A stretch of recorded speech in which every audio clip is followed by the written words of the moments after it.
Advertisers. This program is sponsored by Dr. Pat Basili and Transformation Talk Radio. The vibration of change, that magical place where life shifts from struggle to ease, from stagnation to forward movement, from old ways of being to new ways of becoming. Yes, it can seem rather elusive to get there, but when you are in it, you feel it down to your very core, and it can positively affect everything in your life, from your relationships to your health and well-being, from your career path to your abundance, from the quality of your inner connection to the fullness of your self-expression. Here on the Christine Upchurch Show, we explore ways to get into that vibration of change with experts in the fields of consciousness, psychology, spirituality, health, healing, and science. Are you ready to step into your vibration of change? Hello, everybody. Welcome. We're so grateful you've joined us here today. You might be listening live on 1150 AM KKNW, or perhaps live on Transformation Talk Radio. And you might be listening after the fact on one of the dozens of podcasts that sends up, or on ChristineUpchurch.com. But wherever and whenever you're joining us from today, I think you're going to be grateful you're here, because we have, one of my favorite guests. He's been a guest a few times over the 8 years I've been doing a show, and he's amazing. But before I introduce him, I want to say hello to the people behind the technology. I want to acknowledge Olivia on the Transformation Talk Radio end of things. Hey, Olivia. Hey, Christine, how are you? Hanging in there. How about you? Oh, yeah, just trying to breathe out here, you know? Yes, it's been an interesting week and a half. And hello to Benny in the KKNW studios. How are you doing? Very well. I'm trying to blow the smoke away from you. Is that helping at all? Okay, I guess not. No, I'm afraid not, Benny. Right, I'm full of something, but maybe not hot air. So there we go. Not enough of the hot air. Thank you. Yes. All right, there was that. I knew it. And it's, I'm up in the islands right now, and things are starting to get a little better. It's funny because when you go from the hazardous range of the air pollution values down to merely unhealthy, it's like, woo, I can go outside for 5 minutes now. It's literally like the one time we're actually looking forward to the rain. Exactly. Yeah. And rain and some wind would be good too. And I apologize. We should all apologize to those who are living in the Midwest, because they're getting it next, unfortunately. But hopefully we'll have dissipated some by then. I'm excited about our show today. We're going to be talking about growing big dreams. And can there be a better time to create something new and better and, before unimagined than now? It's going to be kind of interesting because we're going to be looking at this sort of the manifestation or the creation, which is, I think, a more preferable word for me, to create something new in a very unusual way. And our guest today, oh my goodness, I adore him. He's Robert Moss, and he's been a dream traveler since doctors pronounced him dead when he was 3. From his experiences in many worlds, he's created the School of Active Dreaming, and we're going to talk about active dreaming. And he has written many books. He's a New York Times bestselling author. He has lectured all over the world and run workshops, and really imaginative workshops. And he has written numerous books: Conscious Dreaming, The Secret History of Dreaming, Dreaming the Soul Back Home. That was a really good one. The Boy Who Died and Came Back. Sidewalk Oracles. Oh gosh, so many good ones here. Mysterious Realities. And he's got a new book out, and I'm so grateful to have him here to talk about it. Growing Big Dreams, Manifesting Your Heart's Desires Through 12 Secrets of the Imagination. I'd like to welcome our guest today, Robert Moss. Hi, Robert. Good to be with you, Christine and Benny and Olivia. Good to be dreaming with you, finding our way through the smoke. Robert, you've got this very impressive biography, but really, I think that the best thing I can say about you is you are the most fascinating person I've ever met. You're a woman of great taste and discernment. I love you, Christine. It's great. Keep it coming. Oh, gosh. Well, it's so fascinating to look at the world through the lens of your eyes.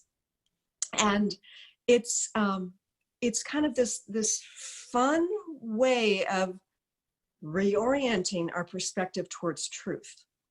And one of the things I love about you is you don't just talk about the dream world in our sleeping state, but you bring that, I guess, through active dreaming into the waking state.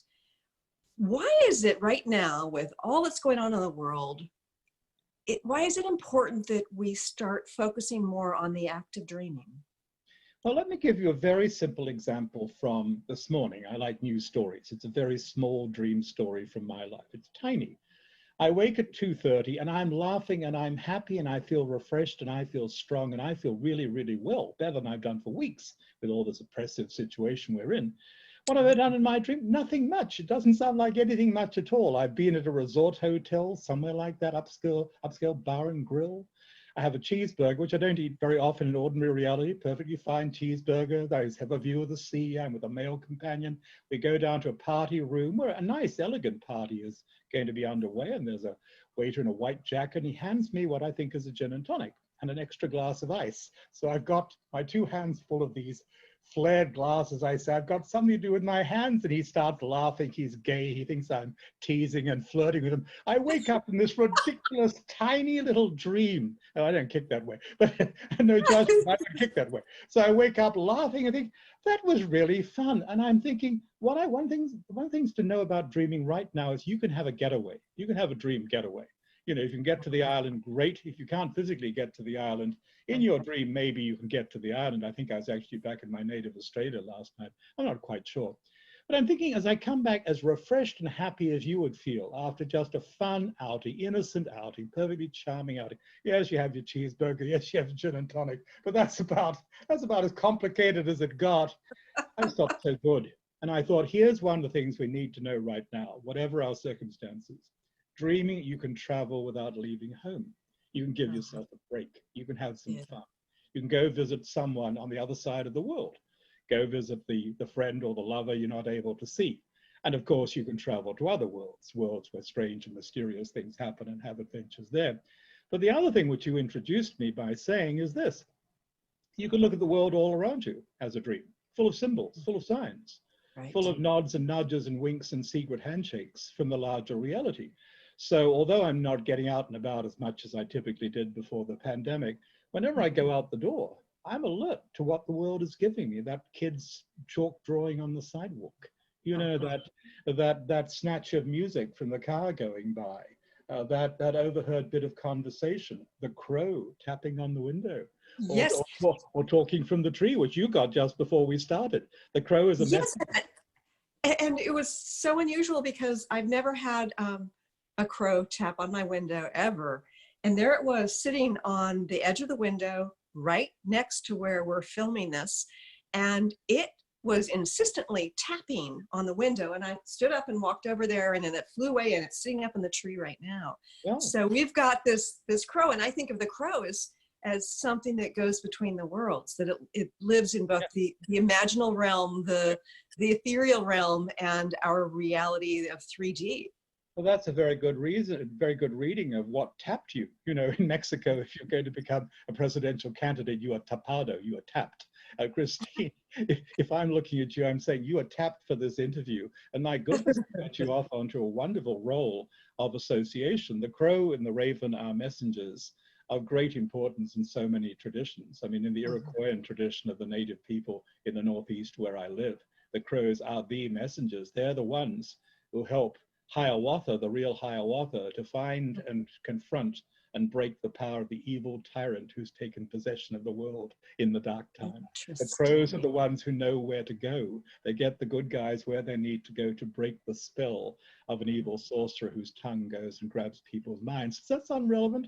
I'm not being political here, but it does sound somewhat relevant. So when I think about the indigenous beliefs and traditions of the people of the place where I live, the crows have that importance, and the crows and the ravens can come and go from dark places. Yes, they are messengers between the worlds. When I train people to do conscious dreaming in the sense of putting a mind into a different state, going to a different place, seeing across time maybe going into the realm where the dead are alive, things like that, I will often invite them to connect consciously with the crow or the raven and borrow their vision and borrow their night sight and borrow their flying ability in order to make a conscious, so rather shamanic journey in the imagination to see things that you can't see with ordinary eyes. So for all of these reasons, I'm delighted that the crow came to you just before we started talking today. Tap, tap, tap.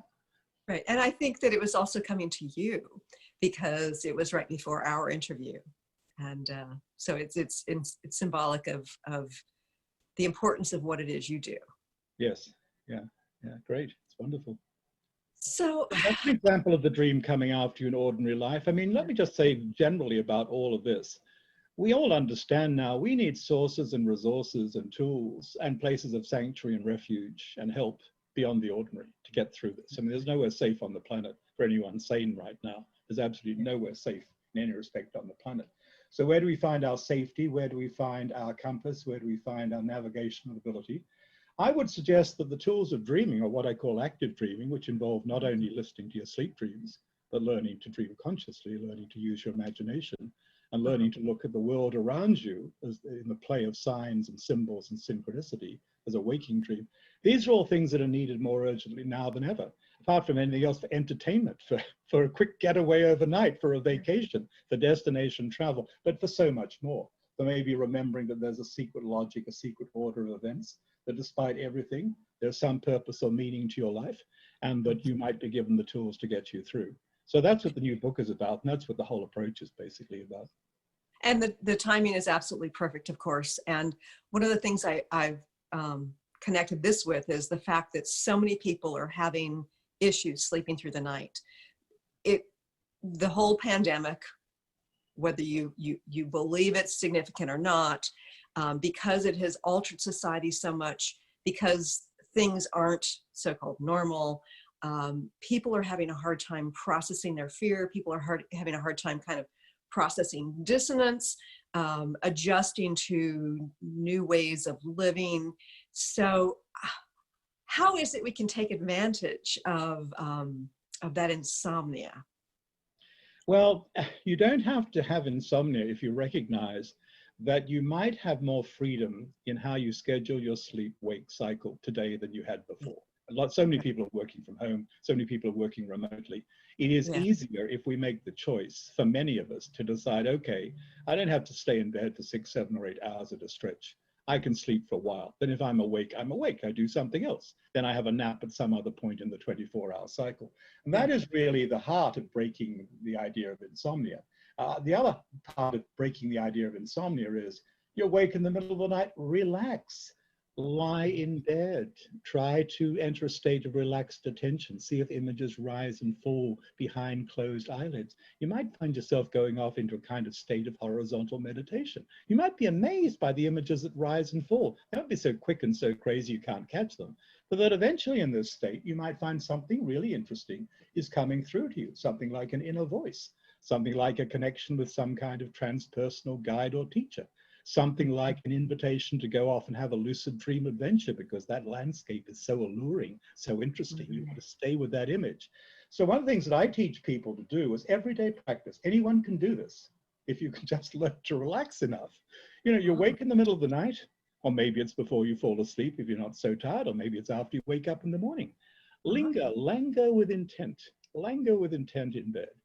And just see what images rise and fall behind your closed eyelids and what you want to do with them. Maybe just want them to go away. Maybe it doesn't matter to you. But then maybe at some point, something interesting will happen because you know it is in that liminal, that threshold state of consciousness, that drifty twilight zone, that creative breakthroughs are often made. It's a time of transpersonal connection with inner voices and transpersonal guides. It's a time, as I say, when you might find an easy access to lucid dreaming. So when people say I've got insomnia, I look at them and I say, well, are you able to take a nap at some time during the day so you can catch up on your Z's? In which case, you don't have to worry about getting your sleep all at once. Be awake, be in between the world. Just go and watch TV or read a book if you prefer. But maybe allow yourself to spend a little bit of time in this liminal state. One of the chapters in my new book is called You Have Treasures in the Twilight Zone. And what I'm talking about is precisely this. You have access to amazing sources of creativity and guidance and adventure and fun in this, you know, liminal space between sleep and awake, if you give yourself permission to hang out there. Right. And I love this concept of biphasic sleep. I know that historians say that that's the way we used to sleep. It's not the 7 or 8 hours in a row, but in a couple of segments. And I take the same approach when I have the flexibility of my schedule, where, you know, I might sleep for 4 hours and then get up and do some things, and, you know, 3 o'clock, 4 o'clock in the morning, and then take a nap in the afternoon. And it does allow me to focus a little bit more on that waking period that's kind of magical, you know, Yes. that we talked about. I love the middle of the night. Of course, I'm strange. I'm not recommending that anybody should follow my schedule, but I love 3 Same o'clock, way, 4 o'clock in the morning. This is very creative time for me. I might just be sitting upstairs reading. I go on a reading binge, a reading orgy at that time, but I'll get ideas. I might do some work. I might do some dreaming, but I personally love that malleable, fluid time of night, and I'm usually awake then. Of course, I, like everybody else, would suffer if I couldn't get the requisite amount of industrial sleep. And the way I deal with it, it's okay, I'm content to have 3 hours in the night and a couple of hours later on, and then a nap in the afternoon if I can manage it for an hour. So it adds up to 6 or 7 hours, I guess, in a daily cycle, but in 2 or 3 phases. So I'm a polyphasic sleeper. I'm worse than a biphasic sleeper. I'm a polyphasic sleeper. And maybe many people are habituated by life, you know, not to want to go over to something like that. However, because our work, sleep, life, in and out habits have changed so radically, many more of us are able to make different decisions about when it's appropriate to sleep, work, or anything else. So we're getting a lot more flexibility in this situation. And the flexibility might apply to how you use your consciousness and where you direct it at different stages of day and night. One of the things that I love about your book is you would also address the not so pleasant dreams. I mean, you're talking about this imaginal realm and lucid dreaming and these fun places. But sometimes what happens, and I think particularly when we're under stress or when we have this pause and some of the shadow stuff starts to appear, some of the dreams aren't so pleasant. Can you speak to that? Well, first of all, I'd say if you are an infrequent dream recaller, in other words, if you don't tend to remember many dreams, it is quite likely that many of the dreams you remember initially will be the ones you don't want, the scary ones, the dramatic ones, because you're not in the habit of catching the whole spectrum of dream experience. And your dream producers, you could look at it this way, are trying to give you a hyper version of something, a dramatized version of something to get your attention. And that might be part of it. Part of this involves confronting the shadow. I mean, Jungians are all familiar with that idea. We have a repressed aspect of ourselves, something dark we want to keep in the closet, comes out in dreams. You've got to deal with that. But part of it is transpersonal. A lot of the scary dreams people are having these days are cautionary dreams about what's going on in ordinary reality. They're reminding them, don't go to that restaurant and eat and drink without a mask over your face, for example. Lots of people are dreaming something as simple as that. Horrible things are going to happen to me if I forget that social distancing is required. Bad things are going to happen to me if I don't cover my mouth and nose in the presence of other people. There's a risk with fire. There's a risk with flood. So a lot of the scary dreams right now are literalistic dreams in the sense that they are realistic, sometimes very dramatized depictions of the risks and terrors and difficulties of ordinary reality. And we recognize that, which is why I tend to go over to the other side and, okay, let's have some entertainment, let's have some fun, let's go dreaming tonight and bring back some happy memories, let's have a getaway. But, you know, dreaming has so many uses. And one of the uses of dreaming is it will put us in touch with our bigger story, and maybe the bigger story of everything, the deeper logic of everything that might help us to move beyond all of this into a place of freedom and healing and peace again. Well, one of the things that sometimes I struggle with or am challenged by is discerning whether what I'm dreaming about has to do with me personally or if I'm tapping into the collective. Right. How do you discern, you know, which piece we actually own personally and which piece we're tapping into something broader? Well, you trust your feelings to begin with. I mean, when I hear people's dreams, the first thing I want to know is how do you feel around this? How do you feel coming out of the dream? Not how did you feel in the dream, that's interesting, but how do you feel as you're coming out? Because your first feelings will tell you if it's negative or positive, personal or not, close to you, urgent, or somehow more distant. So your feelings will be your first guide. But in response to your question, it's not necessarily either or. A dream can be all of the things that you mentioned and then some. Yeah. Dream can be a commentary on the personal state of your psyche and your life and your subconscious. It can also be tapping into the group situation, literally or symbolically or both. It can be all of these things. I mean, you dream of a terrible hurricane.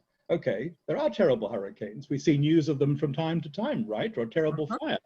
The dream could be about an emotional crisis in your life, which is going to have the force of a wildfire or the force of a hurricane or a tornado. It could also be about the literal situation on the ground and in the water that is coming up. It could be both things. And in a sense, you know, the external situation might mirror your internal situation. It doesn't mean you're responsible for floods and fires, but it means that two things could be going on at the same time. So this is one of the things to understand about dreams. Dreams are transpersonal as well as personal. They're social as well as individual. It's not only all about you. It's interesting to ask of a dream, what part of me is so-and-so in the dream? What part of me is the fire hydrant? What part of me is the wimp? What part of me is the bully? But that's not enough, because dreams also are fields of action and interaction with other people and other beings. So you've got to be transpersonal as well as personal. I'll give you one more thing about dreams for now, Christine, before we go on. Dreams always tell you more than you already know. Let me say it again. Dreams always tell us more than we already know. It's so important. It might be tiny, it might be of trivial importance, it might be of huge importance. But you'll never lose if you take that attitude. Don't throw the dream away because it seems like tiny, insignificant. Sometimes the seemingly humdrum kind of dream contains the most specific information about what's going to happen tomorrow, because tomorrow could be rather humdrum compared with dragons flying out of the mountain cave. But you know, you want to pay attention. Every dream will tell you more than you already know if you'll pay attention. I love that. I love that, which means that it's really, really important that we pay attention to them. Yes, yeah. And, you know, the basic practice, if people say, well, what's my practice, whether or not they remember dreams at the moment, I say your basic practice must be to keep a journal. Write something down every day. You don't have a dream, write something down anyway. A thought, quote, what you saw on the wave, or the crow tapping at your window, which is like a dream. Write something down, and then your dream producers will perk up and think, oh, well, she's listening, isn't she? She's got a journal. Let's give her something good to put in her journal, because we know she's going to listen and keep it somewhere. So keeping a journal is fundamental. And I'll say this as a writer who's published 26 books the conventional way and has some more to publish yet. You know, your journal is the most important book you will ever write. It really is. The most important book you will ever write. My journal is the most important book I have written or will ever write. It might be the most important book you will read. It will certainly be one of them. You won't understand that. You'll think I'm crazy. You've kept a journal for 5 years, then you'll get it. And then you'll be hooked. And then this will be a lifelong practice. So that'll bring the dream back, and lots of other things. One of the things I know about you based on your Facebook posts, and by the way, folks, if you don't already follow Robert Moss on Facebook, you're missing out some interesting stuff. But you often will draw based on something that happened in your dream. Is it still important for us to draw if we're not as good an artist as you? Oh, I'm not a good artist. I mean, I used to love painting as a kid. I wanted to be a painter. I wanted to be an artist more than a writer, but I never really mastered oil painting, which I regret. I could still do it now. You know, I've got a whole oil painting kit in my kitchen, but I'm not doing it. But what I like to do quickies, I'll do a drawing. Maybe I'll bring out oil crayons or watercolors or something.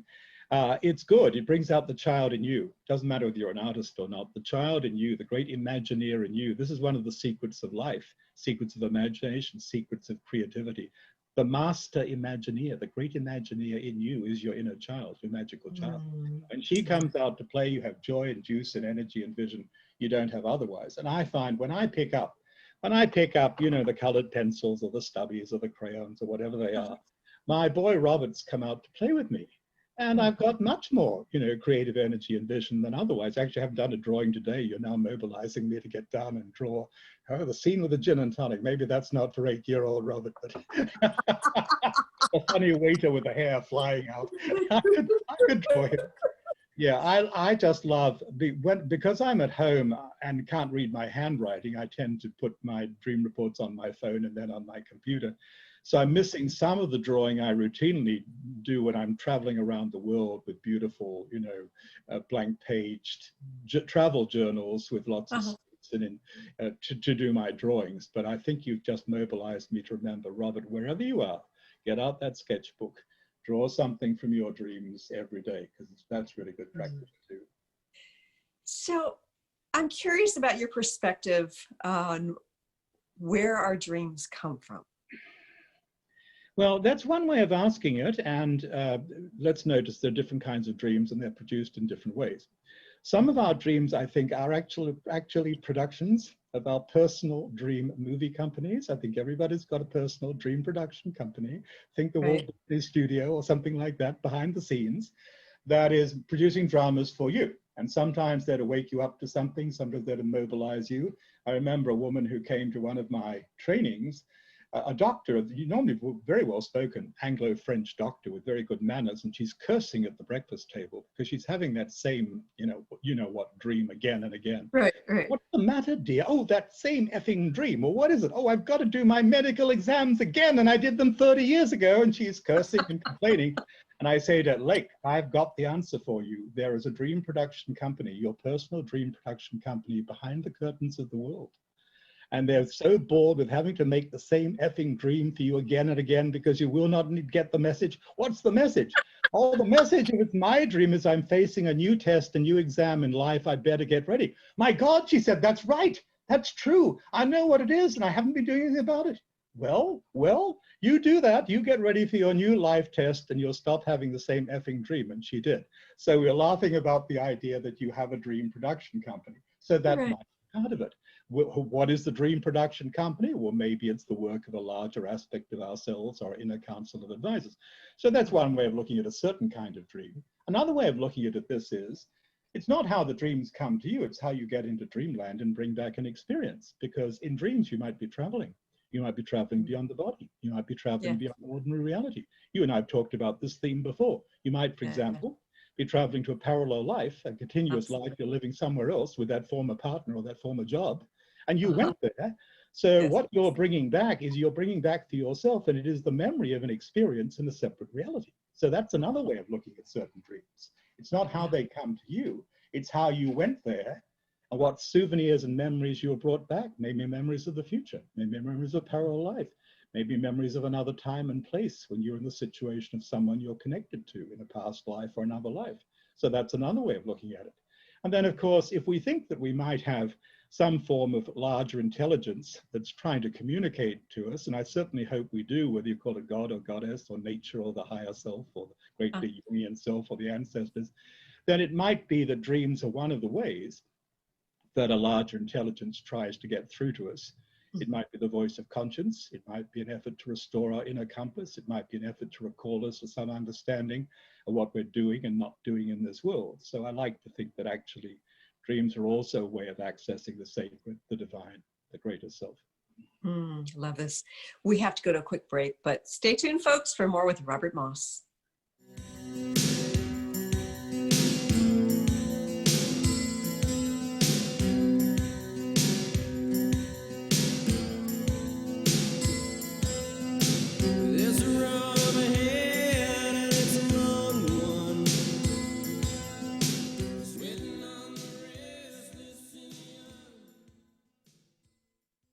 I'm Peggy Snow with another Stellar Reflections Minute.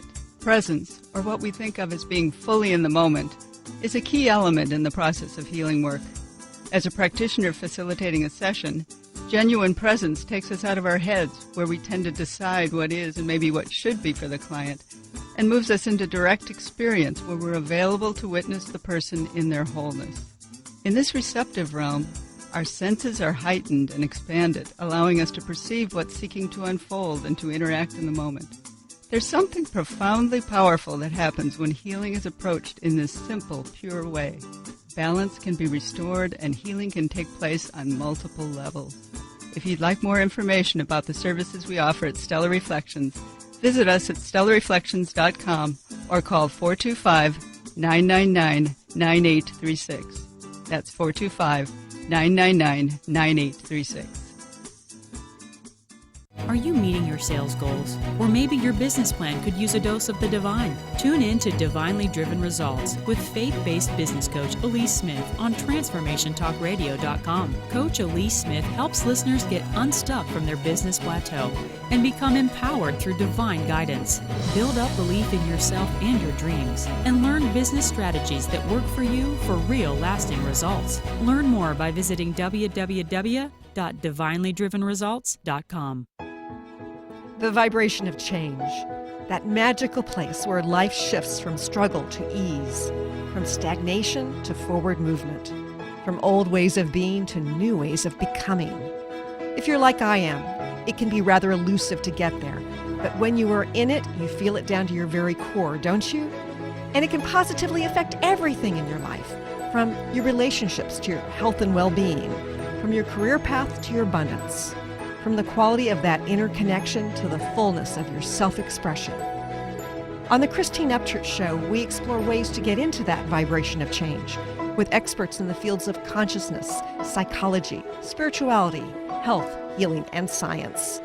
Join me, Christine Upchurch, every Friday at 11 a.m. Pacific Time, 2 p.m. Eastern Time on KKNW AM 1150 and Transformation Talk Radio, and learn new ways to step into your vibration of change. Learn how to lead a happier life on Miles to Go with Brittany Miles. How to lose to gain it all. Join Brittany every second and fourth Wednesday at 1 p.m. Pacific on TransformationTalkRadio.com. Listen as coach and healer Brittany Miles shares stories that teach you about surrender. For more information about Brittany, milestogocoaching.com.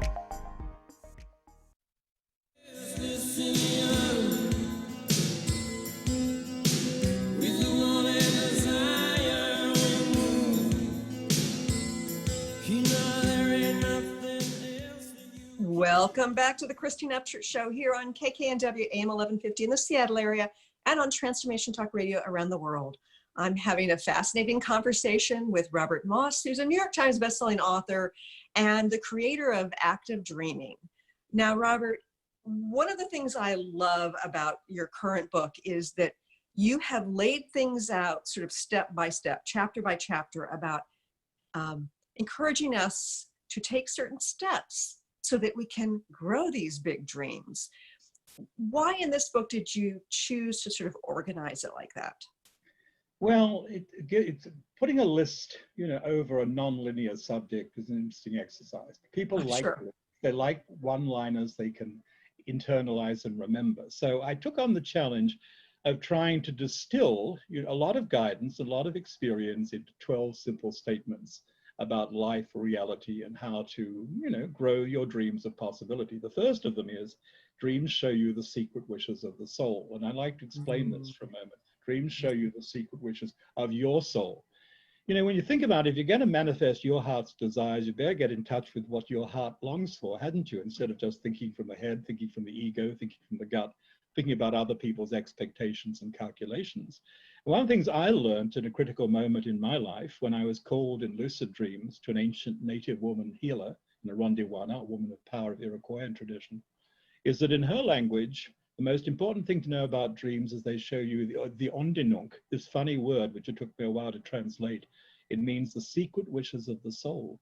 Your dreams show you what the soul wants in your life as opposed to the ego. And so the job of decent people in a decent society is to gather around you and listen to your dream and see if they can help you discern what the soul wants and take action to manifest what the soul wants. So you don't get soul bereft, so your vital energy doesn't go away. So that's where my book begins. And then it broadens from there, still thinking about dreams, into the statement I made earlier, that dreams always show you more than you already know. They always tell you more than you already know. So we've got a very practical, hands-on approach to understanding that dreams show us what the soul wants in our life. They also give us means to manifest it by showing us practical tools and ways and options that might be open to us. Then we go on from there. Then the second chapter, the second statement, the second secret is, your Imagineer is your magical child. We talked about this briefly earlier. Don't tell me you don't have any dreams or imagination. You do. The beautiful, bright dreamer of you has all the dreams and imagination you need, but she might have taken off. When the world got cold and cruel when you were a kid, you got frightened and it helped you. She might have gone. Shamans call that soul loss. So let's bring her back. Let's make soul clap its hands and sing and get your beautiful, bright dreamer back in your body. So that chapter is all about reopening the path to your inner child, your magical child, and playing with her, making that part of your daily practice. And then we go on from there. We talk about things like, What is in your way might be your way. I'm borrowing from the Stoic Emperor Marcus Aurelius. What is in your way might be your way. It's hard to think about sometimes. Even the pandemic might turn out to be a blessing if it gets humans to reboot, reset their relationship with nature, with each other, with the planet through all this darkness. What in your life has gone wrong could be a gift if you figure out how to take it and make it a gift. Setback could be an opportunity. Hard thing to think about when you feel betrayed or abandoned by the world or just crushed and oppressed. We've got to think about it now. So that's a very important chapter. And I think that most people have experienced something where in hindsight they realize that an obstacle was actually a huge blessing. Yes. And so sometimes we're not meant to surmount the obstacle. Sometimes we're meant to just sort of kind of, reorient our path based on it. That's right. That's right. Sometimes the obstacle is put in our way. Sometimes you feel it's very personal, like there's some unseen power. It's actually putting that obstacle right there. You're going to figure out what to do about it. What to do about it might be to take a different way because you're on the wrong way. The obstacle might be there to absolutely block you. Or the obstacle might be a test of your resolution, your ability to develop the courage and the skill sets to get beyond it. But, either way, there might be a reason for the obstacle, which is actually positive if you're prepared to work at it rather than just kick it with your foot and curse. So, Right. Another very practical chapters in the book is about this experience available to us in this liminal state of hypnagogia between sleep and awake, the twilight zone of consciousness. We talked a little bit about that. And then we go, of course, into, you are magnetic. What does that mean? Well, it's the law of attraction, but not the silly version. Your attitude goes ahead of you, influencing everything that you will encounter in life. Consider your attitude and consider your power to choose your attitude, however difficult circumstances might be. And notice how spiritual gravitation, as the Irish mystic A.E. called it, is at work in all turnings. Then there's a principle that I borrowed from the Aborigines of my native Australia, who say the big stories in life are hunting the right people to tell them. Your big story is hunting you. The story that wants to be lived in you, by you. So that chapter is a rousing invitation using all sorts of myth and drama to step out of the tired old little stories like a used up snake skin, drop the old family histories, drop the old patterns of despair and defeat, and step into a bigger and braver story that might give you the courage to get through what life is throwing at you. And it goes on like this. And then finally, without going through every chapter title, finally we get to the last two chapters. Let me mention these two because one of the titles is just so thrilling. And I think if you get it, I think you're really going to like it. I'm speaking to all our viewers and listeners. The 11th secret of the imagination is you do not have to drive used karma. You do not have to drive used karma. You don't have to go around with these old stories from this life and from other lives because in a sense, it's all going on now. Now is your point of power. Now is the point at which you can free yourself from the guilt and the repetition of all those old dramas, whether they're past lives or earlier stages of this life or parallel lives going on differently. You don't have to drive used karma. And the very last principle is so simple and so true if you'll just take it in. Let me just give it to you slowly. Slight pause coming up. The stronger the imagination, the less imaginary the results. The stronger the imagination, the less imaginary the results. If we put down the imagination, chills head to toe. And we say it's all magical thinking. Well, there's magical thinking in the negative sense. We see it all over the place, silly stuff. We do. Yeah. But we know that the imagination is actually a great creative engine and that we can begin to grow visions of life for ourselves and others so strong and so rich and so true they will want to take root in the world. So that's what all of this is about. And the funny thing is, I basically finished the book before we'd all realized what the pandemic was, before it had been fully announced. It was upon us, and yet I really didn't have to revise it very much because it seems that it's been written for now. I did add some pages at the end about how the pandemic is affecting the way that people are dreaming right now, which is a very interesting subject. It is. But it seems as if the book came through me in a certain way, although I didn't consciously understand what the pandemic was, because it was the book to bring out right now. So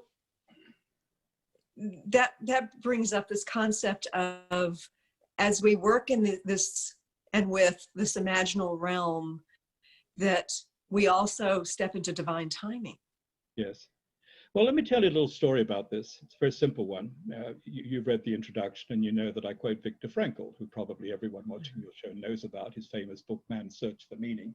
And very briefly, it is the very, very, very inspiring story of a man sent to Nazi death camps, a Viennese psychiatrist, who uses his dreaming and his imagination to grow a vision of a happy future that gets him through the death camps. He survives the death camps. He finds himself a year after the defeat of Germany, giving the lecture he dreamed that he would be giving on the psychology of the death camps in before a well-fed audience in a lecture theatre. So it's a story of someone claiming the power to use his dreams and imagination against all odds in this impossible nightmare of history to get himself through. Well, I dreamed that I was going to take his story, which I've retold myself in a previous book, and tell it a different way in the introduction to my new book. And I woke up and I thought, well, I'm going to do that, but wait a minute, it's now probably December last year.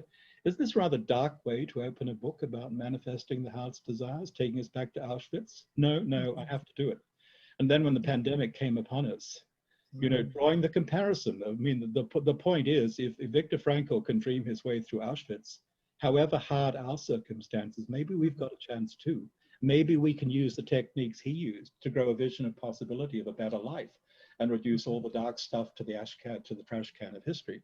So it was the right introduction, and I dreamed it, and I simply acted on my dream. I wasn't channeling my dream, taking it down line by line, but I wrote the introduction in no time because the dream had showed me what to do. And that's why the book was pitch perfect, I think, for where we are. And as a reader, it didn't feel dark at all. No. It was really emphasizing the power of the imagination. So it was a perfect place to start. Right.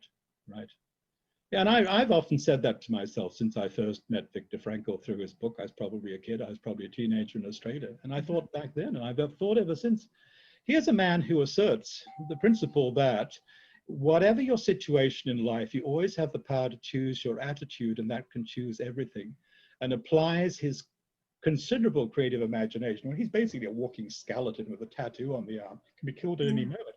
He uses the power of imagination to build in his mind, in every detail, the vision of giving a lecture in which he's looking at Hitler and all of that as past history. And he steps into that vision and survives the war.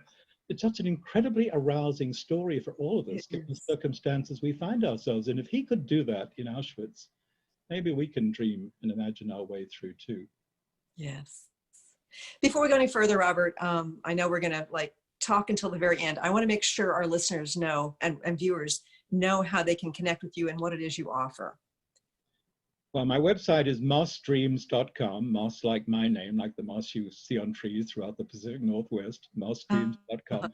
And the new book is Growing Big Dreams, Manifesting Your Heart's Desires Through the 12 Secrets of the Imagination.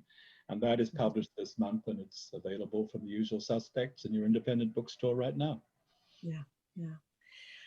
And I know that you offer some courses through the Shift Network, and Oh, thank you. Yes, we're just finishing a long one, a pretty good one. We're called Adventures for Healing in the Dreamtime. We've been drawing on many world traditions of dreaming. We're going to launch a new one in November. That's coming up soon. And there'll be an intro call on Halloween, on Samhain. So we're going to be dreaming beyond the veil on Halloween. And that's part of what will be in the new course. Because, I mean, lots of people right now are thinking about death and the dying and the departed and their relations with all of those. And they need help and encouragement to deal with all that. And they're going to get that. So tell me, Robert, I know that there are many people who believe that the veil between the living and the dead is thinning. What's your perspective on it? Well, I notice that more people than ever, and I mean, I see hundreds of dream reports a day. Correction, I could read hundreds of dream reports a day because I'm a teacher. Right. And I have these schools and all these classes. And I read probably 50 or 60 detailed reports every day, but I can see hundreds. And I would say that the largest category of dreams that are being reported and shared when people urgently need guidance on are dreams involving the deceased, the departed, or relations with death in a larger sense. And this is understandable. Death is around us. People are dying without traditional rituals or of farewell, without even necessarily seeing the survivors. People want to know what's going on. They want healing. They want some assurance of continuity and all of that. So, and dreams, they are being reminded, are a natural, not supernatural way of connection, mutual forgiveness, healing, mutual guidance between the dead and the living. It's always been so. But more Right. people, including many of those who never wanted to talk about dreams or never wanted to fess up to a dream like this, are now prepared to share and talk about it because they want to share. They want to feel themselves part of a community that is mutually supportive, and they want guidance on how to work with these things. So I see a lot of these dreams. And I would say this, and I find this very interesting. Most of the dreams in which people are meeting the departed are happy dreams in the sense that people feel consoled, they feel reassured, they have some suggestion that they can live with, that life survives physical death. And often they're in situations where the departed are giving them a house tour or showing them what things are like on the other side, which can sometimes be a very interesting scenario. So they're learning some kind of geography, some kind of residential information on afterlife options. So I find this aspect of dreaming, which has always been fascinating to me, and I've written a couple of books about it, more important than ever in the dreams that people are registering and wanting to work with today, because they need guidance and they need first-hand information on what happens after death. They need guidance on how to make the transit well, how to approach death bravely, and they want to know how to communicate with loved ones who've been taken too soon. And they're getting that guidance in their dreams if they'll pay attention. And I'm compelled to ask you, Robert, to you, what does a dog symbolize? Because we've got a dog barking in the background. And I don't believe in mistakes. I was waiting to see whether you heard it. That is my walking alarm bell. He's a miniature schnauzer. He's a diva. He makes a lot of noise when people come to the door, and we were hoping that he would either be contained or silenced, or that visitor wouldn't arrive before the end of the show. But the dog, for me, is a great friend of humans and actually a great guide of souls. In many traditions, the dog, usually a larger dog than my little miniature schnauzer, is a psychopomp. He's a guide of souls or a guardian of gates between the dead and the living. Think of Anubis in Egypt. Think of Cerberus. So we're talking, what are we talking about just then? Right then, we're talking about relations with the departed. And one of the great teachers in teaching dream situations in my life in relation to the dead was what happened with a beautiful, huge black Labrador German Shepherd mutt called Kipling, was killed on the road the night before Halloween many years ago, and came back to me again and again and again in dreams, and showed me what his afterlife was like, and became a sort of guide. He became a sort of generic guide. He became what I called Anubis in the backyard. He became more than himself. He became the black dog. So this is a little black dog. He's a black schnauzer. But when you ask me what does the dog mean, I'm thinking we're talking about relations with the departed. And the black dog for me is an impeccable guide and a great friend and ally in relation to this theme. And in my own conscious dreaming, I sometimes call on the black dog to escort me and escort others in our journeys to the other side and back. So thank you for asking. I was just thinking, can she actually hear it? But of course she can hear it. I was wondering if you could hear my cat scratching on the carpet on the other side of my door, so. I didn't hear your cat. Had my black cat been down here and wanted to get out, you would have heard demonic caterwauling. He makes demonic sounds when he wants to get out the door. But I made sure we didn't get the black cat. We just got the black dog barking at some guy who came.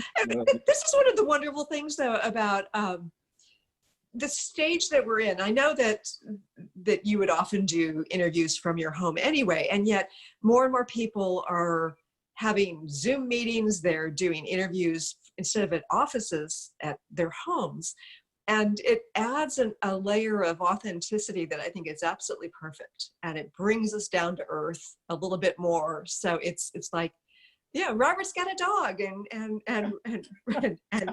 his doggy likes to make demands. With your usual brilliance, you're making it part of the story, because we're talking about how we're dreaming all the time. And everything that pops up, the crow tapping on the window, the dog yapping at the door, is part of the dream, scenario that we're living. Eyes open, ears open.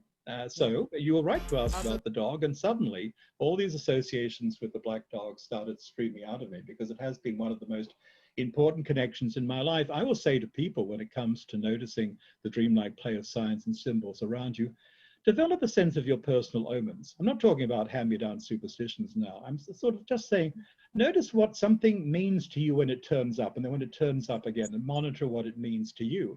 And I would say that for me, a friendly black dog is always a good sign, always a good omen. Well. Yeah, and for me, a crow is always a good sign. And in fact, I've sort of got this history of like crow feathers showing up. And in fact, there was one time I was heading into my therapist's office a few years ago, and there on the entrance to the door into the building was a crow feather. I left it there. When I came out of her office there in the interior hallway, there was a crow feather right there outside the door. And I kept seeing crows coming near me, and now there's a crow tapping at the window. So it's, yeah. And so for me, I pay attention to crows, and I saw a dead crow on my path the other day, and it didn't look like it had been attacked by an animal. It looked like it just put its feathers out and died on its back. And I'm still trying to figure that one out, but it's part of the symbolism in my symbolic dictionary that I pay attention to. When I was walking in ancestral territory in the western borderlands of Scotland in Dumfriesshire, where my father's people came from, I was looking for the site of a famous battle around the year 600, when the last pagan king of this part of the world was defeated by a Christian army and things changed. And the signs seemed to be misdirecting me. The signs pointed to a scene of the battle. I didn't believe it. I thought the battle was somewhere else. No tourists around here, very much off the tourist track. I found a strange conical hill in this part of the border territory. And two black birds were on the ground, still warm, their talons interlocked. Apparently they died fighting each other in midair and fallen to the ground. Oh. And I knew what better sign that this was the scene of what was basically a civil war between two factions of the border people than those two black birds with their talons intertwined. So that's how specifically the world can point a finger or a feather at you, right? Yes, yes. And it's funny because I've been thinking recently a lot about truth. Now, I've got a very rational mind, and I can sort through all sorts of aspects of information that is, in this 3D realm, but I don't think we can really find our way to truth until we tap into that part of ourselves that is connected to the intuition, to the imaginal realm, because that's the aha, where you have this knowingness in your whole being that something is true. Yeah, well, you know truth in your heart, don't you? And finally, you know truth by what you remember and act upon in your life. Truth is not something you just ask Google to show you. Truth is not just something you look up. Your truth in your life as a living concept is what you remember and act upon. In Greek, the word for truth is aletheia, which means overcoming the waters of lethe, the waters of forgetfulness, and remembering what it's all about. And in that sense, this dreaming, as I practice and offer it, is a way of remembering, of soul remembering, of remembering what matters on a higher level. And it reopens the voice of conscience, which we hear so little from in the lives of some people who purport to misrule us today. We need to hear the voice of conscience. We need to have a way of resetting our inner compass. We need to have a way of connecting ourselves to each other and to a larger purpose. And the kind of dream that I teach and practice will put us there. Yeah. And I really love what you just said about connecting to a larger purpose, because for me, I feel like I showed up on this planet sort of mission-based in a sense, that I'm here to help fulfill a grander purpose. And I think that many of our listeners today, viewers today, feel the same way. So are you saying that it's really important for us to connect with our own, purpose and imaginal realm and the connection there for the collective? I think so. I think so. I think we have to work, we have to do our own work, we have to follow our own way. And as we do that, we'll find that we are supporting the collective, but we must start by doing our own work in our own minds, minds and minds, the kind of minds in the sense of things that hold treasure, and you have to dig deep to get to it. I think we have to do our personal work. And then as we do that, we build a community of people who are also alive, conscious, and individual, while rejoicing and being part of an intentional family of those who can and will rebuild the world. It's as important as that. So how do we find our intentional family in a minute or less? Well, I find my dreamers find each other. We've now grown an intentional community of dreamers all over the world. I've trained teachers of active dreaming from 24 countries. And we have many communities that are seeking each other out, sharing on a regular basis. Now with the Zoom age, they're doing it increasingly by Zoom or by other means, but they're also gathering when they can. And we have a means of sharing in a group, which is really very good. It rotates leadership. You play the role of guide and speaker alternately. You learn to tell your story very well. So I've also invented a way of talking in a group about dreams, about personal stories, etc., which always leads to action and always builds a sense of community with a revolving leadership, which is profoundly democratic with a small d, because you get a chance to be guide, and you get a chance to be speaker, you get a chance to have your story heard and tell your story as well as you can. So that's been... And we've run out of time, Robert, but I want to mention your website again, mossdreams.com. And I want to recommend your book as well, which is on your website, and you can find your way to it on Amazon and any other place, including your independent bookstore. Robert, our hour always flies by way too quickly. It's always a joy to talk with you. Thank you for doing what you're doing and for being on the show. Oh, it's a delight, Christine. Thank you so much. May your best dreams come true. Thank you. And thank you all for joining us here today. I look forward to talking to you again soon. Thanks so much for tuning in today. If you'd like to empower yourself to step further into your vibration of change, please visit my website at christineupchurch.com, where you can learn more about my insights, upcoming events, and private sessions.